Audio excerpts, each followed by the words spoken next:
Vamos a abrir nuestra Biblia en el libro de Hechos, capítulo 3. Hechos, capítulo 3, versículo 1 al 10. Y los voy a invitar a que se puedan poner de pie todos para darle lectura a la palabra. Dice así: Pedro y Juan subían juntos al templo a la hora novena, la de la oración. Y era traído un hombre cojo de nacimiento, a quien ponían cada día a la puerta del templo, que se llamaba La Hermosa, para que pidiese limosna de los que entraban en el templo. Cuando vio a Pedro y a Juan que iban a entrar en el templo, le rogaba que le diesen limosna. Pedro con Juan, fijando en él los ojos, les dijo: míranos. Entonces él les estuvo atento, esperando recibir de ellos algo. Mas Pedro dijo: no tengo plata ni oro, pero lo que tengo te doy. En el nombre de Jesucristo de Nazaret, levántate y anda. Y tomándole por la mano derecha, le levantó. Y al momento se le afirmaron los pies y los tobillos. Y saltando se puso en pie y anduvo. Y entró con ellos en el templo, andando y saltando y alabando a Dios. Y todo el pueblo le vio andar y alabar. Y le reconocían que era el que se sentaba a pedir limosna a la puerta del templo, La Hermosa. Y se llenaron de asombro y espanto por lo que había sucedido. Se pueden sentar. La historia de hoy la iniciamos. Ocurre un tiempo después de que la iglesia en Jerusalén se establece, ¿no? Recuerdan, la última vez se levanta Pedro a predicar y se convierten miles de personas, miles de personas. Y aquí ya vemos a la iglesia trabajando, ¿no? De partir de aquí vamos a ver cómo el Espíritu Santo está obrando a través de la iglesia y empiezan a expandirse cada vez más, empiezan a crecer de Jerusalén hacia, hacia todo el mundo. Y este texto en particular nos relata la historia de un hombre que fue sanado de una parálisis en sus pies que tuvo toda su vida. Y el impacto que esto trajo a él, pero también a todas las personas que también eran miles a su alrededor. Veremos cómo un hombre fue sanado no por los apóstoles, no por la iglesia en Jerusalén, sino por Jesucristo mismo, que más que solo sanarlo físicamente, trae realmente tanta esperanza y tanto gozo a un hombre. ¿Y qué es lo primero que nos dice el texto? Dice que Pedro y Juan iban caminando hacia el templo. A la hora de la oración, a la hora novena, no solamente Pedro y Juan, había miles de judíos que se dirigían allá. ¿Por qué? Porque la hora novena según los judíos, ellos empiezan a contar a partir de las 6 de la mañana, la hora novena viene siendo las 3 de la tarde. Entonces, cuando se llevaba a cabo este rito, que recordemos el templo estaba lleno de ritos que apuntaban a algo más. ¿Qué era lo que pasaba en el templo? Bueno, los sacerdotes iban, quemaban incienso, el incienso subía y todos se reunían específicamente a esa hora a orar. Todo el pueblo, todo Israel se juntaba, se inclinaban hacia donde estaba el templo y empezaban a orar. Todos reunían a llevar sus peticiones a Dios. Y es probable que los apóstoles quisieran hacer eso, orar. Iban juntamente con la iglesia. Ahora, les voy a hacer un dibujo para que más o menos, bueno, no va a ser un dibujo, va a ser un bosquejo porque no soy tan bueno. Más o menos de lo que era el templo en aquel tiempo. No soy arquitecto, así que si va a ver esto Mario, que me perdone. Más o menos. Este era el templo a grandes rasgos. Así visto desde arriba, ahorita les voy a explicar en qué consistía. Está el templo, está el lugar santísimo, recordemos, está el altar, Afuera del lugar santísimo está la fuente donde se lavaban y se purificaban los sacerdotes. Este es el atrio donde se juntaba Israel y los sacerdotes, exclusivamente los hombres, el atrio de las mujeres, y afuera, todo alrededor, estaba el atrio de los gentiles o el patio de los gentiles, donde cualquier persona podía estar. Entonces va entrando Pedro y Juan, van camino hacia ese templo. Ellos querían orar, era algo que nosotros vimos en el capítulo 1. ¿Recuerdan? La iglesia empezó a juntar y ¿qué hacían? Hacían tantas cosas, entre ellas se reunían a orar. Decían, tenían en todas las cosas en común y entre una de tantas cosas oraban. Entonces, los apóstoles con todo el pueblo judío acababan de, de arrepentirse muchos y creían ahora en Jesucristo, ¿no? Pero ellos habían vivido toda su vida en el judaísmo. Toda su vida ellos habían llevado prácticas en este lugar, en el templo. Entonces, nosotros vamos a ver que progresivamente, poco a poco, todos los discípulos de Jesús, la iglesia empieza a dejar muchas prácticas y empieza a establecer su liturgia, como la que tenemos hoy en día en la mayoría de las iglesias, ¿no? ¿Qué viene a hacer Jesús? Bueno, viene a cumplir todo lo que ocurría en el templo. Por eso nosotros vamos a ver más adelante que todo el pueblo sale de ahí y se esparce por el mundo. Ya no es necesario ir al templo a orar. Ahora todos podemos orar en cualquier lugar, ¿no? El templo simbolizaba la presencia del Señor. Bueno, la presencia del Señor salió de ahí para todos lados. Eso es lo que vamos a ver a lo largo de Hechos, una y otra vez, cómo inclusive tienen discusiones de si se debe de hacer o si no se debe de hacer ciertas cosas. Bueno, inicia ahí la historia. Después de eso dice el segundo versículo, dice, era traído un hombre cojo de nacimiento, a quien ponían cada día a la puerta del templo que se llamaba La Hermosa, para que pidiese limosna de los que entraban ahí. Aparece un hombre que estaba lisiado de los pies desde que nació. Jamás había caminado, no sabía lo que se sentía caminar y dependía totalmente de personas para su cuidado diario. En el capítulo 4 nos hacen ver que este era un hombre mayor de 40 años. Entonces tenía más de 40 años esta persona que no podía caminar, que dependía de alguien y que día tras día la llevaban a este lugar. Esa puerta de la que se menciona es esta. Esta es la puerta, La Hermosa. Entonces, vamos a dibujar aquí este es Pedro y Juan. Y aquí va a estar sentado el que pide limosna. Entonces, todos los días dice que lo ponían ahí, iban a entrar Pedro y Juan cuando lo ven. Él estaba afuera de esa puerta, la cual era el paso para todas las personas que querían acceder al templo.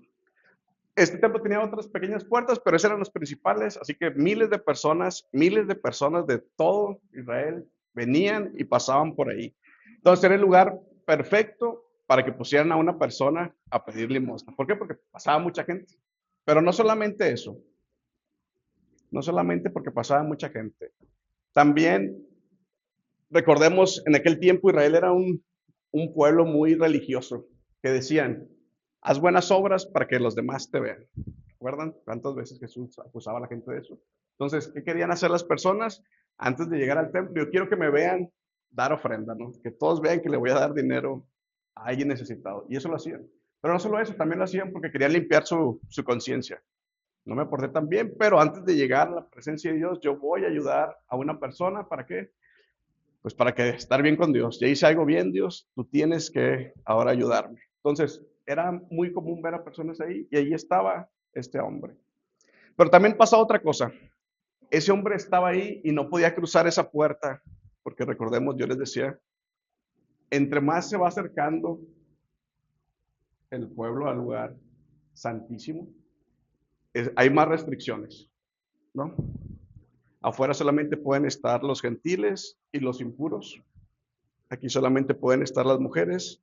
Aquí solamente pueden estar los hombres y más cercanos solamente los sacerdotes y los levitas. Y mucho más adentro solamente el sumo sacerdote. Entonces este hombre era considerado, según la ley farisaica en aquel tiempo, impuro. ¿Por qué? Porque estaba con una enfermedad, estaba con una condición que le impedía ser ceremonialmente puro y no podía acercarse. Toda su vida vivió a las afueras del templo. Así que este hombre se acomodó durante 40 años a esa vida, de vivir de las limonas de la gente una y otra vez. Una y otra vez él pensó que era la única vida que podía tener. Y lo vemos en lo que dice el texto. Cuando vio a Pedro y a Juan que iba a entrar en el templo, dice, le rogaba que le diesen limosna. No simplemente le dijo, oigan, les rogaba, por favor, dame una moneda. ¿Por qué? Porque si tú no me la das, yo no tengo otra manera de subsistir. No tengo que comer, no tengo absolutamente nada. Necesito que tú o quien sea me ayude. Esa era la vida de este hombre. A pesar de estar ahí en el templo y en lugar de buscar, por favor, oren por mí, para que el Señor me ayude y me dé fuerzas para seguir en mi condición, no. Él dijo, yo solamente quiero comer, ya me acomodé, esto es lo único que hay para mí, no creo que haya otra forma. Su mirada solamente estaba puesta en sí mismo y ya, era lo que le importaba. Ya se había acostumbrado lamentablemente a su condición. Ya no tenía ninguna esperanza de poder caminar, sabía que tenía que depender de los demás para que fueran por él, para que lo regresaran, para que fueran a comprar la comida, porque tampoco podía. Dependía absolutamente en todo. Esto es lo único que hay para mí, que alguien, que los demás, si quieren, cuando puedan, me ayuden. Y entonces, ¿qué pasa? Los apóstoles lo voltean a ver y lo escuchan. Y es donde cambia todo para este hombre. Los apóstoles dicen, míranos, por favor, está atento a lo que te vamos a decir, le dicen. Este hombre con todo el entusiasmo, ya me van a dar así lo que tanto necesito. Emocionado, toda su vida había hecho eso, 40 años. Y fíjense lo primero que le dicen los apóstoles. Mas Pedro dijo, no tengo plata ni oro. Imagínense las palabras de este hombre. Estoy tan desesperado para que tú me des algo y me dices que no tienes lo que tanto necesito. ¿Para qué me haces perder mi tiempo? Y ya le hubiera dicho a alguien más que me diera algo.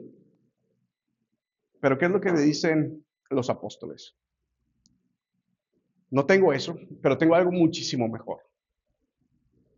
Algo mejor que tú no te puedes imaginar. Jamás te imaginas que vas a poder conseguir lo que nosotros te podemos ofrecer. Y le dicen, nosotros venimos en el nombre de Jesucristo de Nazaret. Aquel hombre que tú has escuchado que se murió, pero que también resucitó. Aquel hombre tan sonado en Israel, bueno, nosotros venimos en su nombre. Y Él es quien ordena que te levantes y andes. Esa es la autoridad que ahora tienen los apóstoles, la que les dio Jesús antes de ascender. ¿Recuerdan lo que les dijo Jesús? No se muevan de aquí hasta que venga el Espíritu Santo y Él les dará autoridad para que me sean testigos hasta los fines de la tierra. Y eso es lo que nosotros vamos a ver de aquí en adelante, a los apóstoles y a los discípulos, hacer uso de esa autoridad que les dio el Señor, siendo respaldados por el Espíritu Santo. Es por eso que Lucas nos dice en el primer versículo de Hechos, dice, yo ya les relaté en el Evangelio que escribí las primeras obras de Jesús, pero a partir de aquí, todo el libro de Hechos son las siguientes obras de Jesucristo. Y es muy importante que entendamos esto. ¿Por qué? Porque Jesús ascendió. La gente iba a pensar, bueno, pues ya Jesús está en el cielo, ¿qué nos queda ahora? Y a partir de aquí la gente va a empezar a ver que Jesús sigue obrando a través de su iglesia, de sus apóstoles, de sus discípulos. El mismo Jesús que vieron sanando y haciendo milagros, sigue obrando en este momento, en ese tiempo. ¿Y qué es lo que dicen los apóstoles? Dice, en el nombre de Jesús, levántate y anda. A veces yo creo que todos hemos escuchado a muchas personas decir, en el nombre de Jesús, que pase esto, y usamos el nombre para tantas cosas. Pero la Biblia nos enseña que esto no es una palabra mágica. Usar el nombre de Jesús no es porque ya tú lo mencionaste, mágicamente tiene que pasar lo que tú digas. No es así. Y no es lo que están haciendo los apóstoles. No porque simplemente lo mencionaron, es que ocurrió el milagro. Sino que el nombre de Jesús es una declaración que ellos hacen para decirle al mundo que ellos son respaldados y enviados por Jesucristo. Ellos son los enviados únicamente por Jesucristo para seguir su obra en la tierra. Y las señales que van a empezar a hacer, que empiezan a hacer y van a continuar haciendo, es la prueba de que realmente ellos están acreditados por Jesús como sus enviados. Eso es lo que significa cada vez que ellos van a empezar a usar el nombre de Jesús. Nosotros somos los enviados de Jesús y la prueba de eso es que Jesús nos respalda y se levanta el cojo. Nosotros veíamos a Jesús una y otra vez hacer eso, ¿no? Resucitar muertos, enfermos, personas excluidas que no tenían ya esperanza. ¿Y qué hacía Jesús? Iba, los tocaba, les decía, igual las mismas palabras, le dijo un hombre, levántate y anda, y pasaba el milagro. Es ese mismo Jesús el que sigue haciendo el milagro. ¿Y qué es lo que ocurre aquí? Estaba este hombre, 40 años, lisiado, llegan estas personas y se levanta. ¿Qué es lo que hace Jesús? No le da, como dijo Pedro, no tengo la plata ni el oro, pero tengo algo que es infinitamente mejor. Y no es simplemente que puedas caminar. Se levantó, no solamente se levantó y empezó a caminar, sino que se levantó, empezó a brincar, pero no solamente empezó a brincar. Dice el texto, tomándole por la mano derecha se levantó y al momento se le afirmaron los pies y los tobillos. Dice, y saltando se puso de pie y anduvo. Dice, y entró con ellos en el templo, andando y saltando y alabando a Dios. Estaba aquí 40 años sin poder pasar. No cruzó la puerta solamente, cruzó hasta donde iban los hombres, hasta aquí. Por primera vez en toda la historia de su vida, este hombre cruzó las puertas, brincando, glorificando, gritando que Dios lo había sanado y salvado. Por eso dice el texto, y todo el pueblo le vio andar y alabar a Dios, y le reconocían que era él el que se sentaba a pedir limosna a la puerta del templo, la hermosa, y se llenaron de asombro y espanto por lo que le había sucedido. Recordemos, era la hora de la oración, todos estaban agachados orando y ven a un hombre gritar. Todas las mujeres ven que alguien va gritando y saltando. Yo sé, 40 años lo he visto afuera, claro que sé quién es. Llega donde están todos los hombres y lo ven. ¿Cómo puede estar este hombre aquí? ¿Qué está pasando? Claro que todos están asombrados. 40 años he visto un hombre lisiado y ahora lo puedo ver aquí brincando, saltando y alabando a Dios. Eso es lo que hizo Jesús con aquel hombre en aquel tiempo. Jesús desde el cielo y con el poder del Espíritu Santo estaba usando a su iglesia para que en medio de tanta religiosidad alguien pudiera glorificarlo y exaltar su nombre. Y esa es la esperanza que tenemos nosotros el día de hoy. Porque Jesús sigue trabajando de la misma manera con nosotros. A pesar de que muchas veces tú y yo somos como este hombre. Tal vez no estamos lisiados de los pies, pero sí vivimos ensimismados pensando que lo único que importa es el aquí y el ahora. Que lo único que importa es que yo siga un día más estando bien. Nos hemos acostumbrado a vivir tantas veces con nuestro pecado y nos acomodamos, alejados de todos. Nos hemos olvidado muchas veces de pedir ayuda a Dios. Tal vez nosotros seamos como las multitudes que iban al templo a demostrar su piedad para ganar el favor de Dios, ¿no? Aquellos hombres que le daban una moneda a las personas y decir, está bien, yo cumplo con las reglas divinas y mi vida está bien. Yo vengo el domingo a la iglesia y me olvido de todo lo demás durante la semana y está bien. Pero la buena noticia es que Dios sigue obrando, hermanos, a través de su iglesia. Tal vez no resolviendo nuestras necesidades económicas. No es la responsabilidad de la iglesia darnos oro y plata, pero sí es la responsabilidad de la iglesia recordarnos el evangelio. Y esa es la forma en que cotidianamente la iglesia trabaja en nosotros. Jesús sigue haciendo milagros en los corazones de las personas y nos hace salir de nuestra condición, igual que este hombre nos hace glorificarle, nos hace que exaltemos su nombre. Al igual que las personas en aquel tiempo, hoy en día se siguen asombrando de la obra de Dios en nuestras vidas. Les voy a contar algo que me pasó en el trabajo, referente a esto. Se me acerca un compañero de trabajo y me dice, Inge Ángel, ¿por qué usted no dice maldiciones como los demás? Yo le digo, pues, no le dije que, no, pues soy cristiano. Le dije, mira, ¿sabes qué? El Señor ha hecho algo en mí. Yo he entendido que el Señor ha hecho tantas cosas buenas conmigo que yo no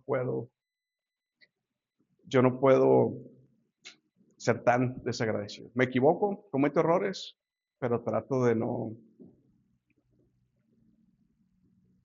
cometer los menos posibles.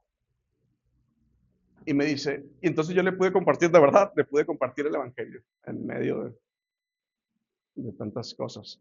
Y me dice, la verdad, yo he ido a la iglesia muchas veces y he escuchado a muchos que dicen hablar de la Biblia, pero nadie le creía. Pero usted, las cosas que usted dice tienen sentido. Realmente yo necesito a ese Jesús del que usted habla.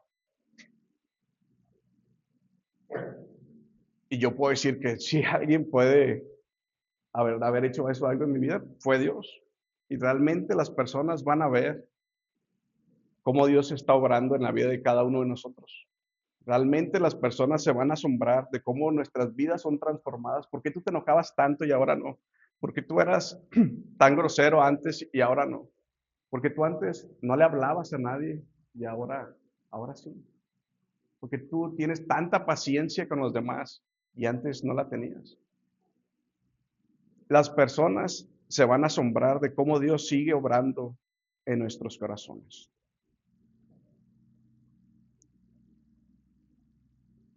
Aquel hombre volvió a su casa caminando, ya no necesitaba ayuda de nadie para moverse ni pedir limosna. Ahora él mismo iba a poder ir a trabajar, conseguir su comida, inclusive poder ayudar a más personas en su condición.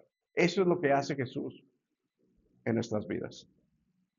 Nos hace capaces de usar cada área de nuestras vidas para adorarle y exaltar su nombre. Nos hace capaces de perdonar y amar a nuestras esposas y esposos, a pesar de tantas asperezas que ocurren cotidianamente.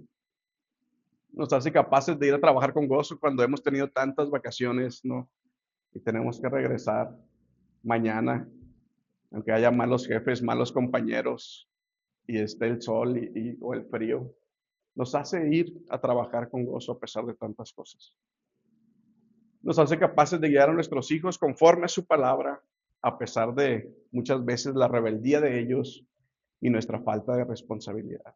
Jesús puede hacer eso en nuestras vidas. Jesús hace a pesar de que hayamos durado toda nuestra vida en la misma condición y hayamos luchado con el mismo pecado y una otra vez, Dios puede hacer y transformar eso para su gloria. Esa es la esperanza de Jesucristo y ese Jesucristo sigue obrando, al igual que obró en ese tiempo en Jerusalén, sigue obrando en nuestras vidas el día de hoy.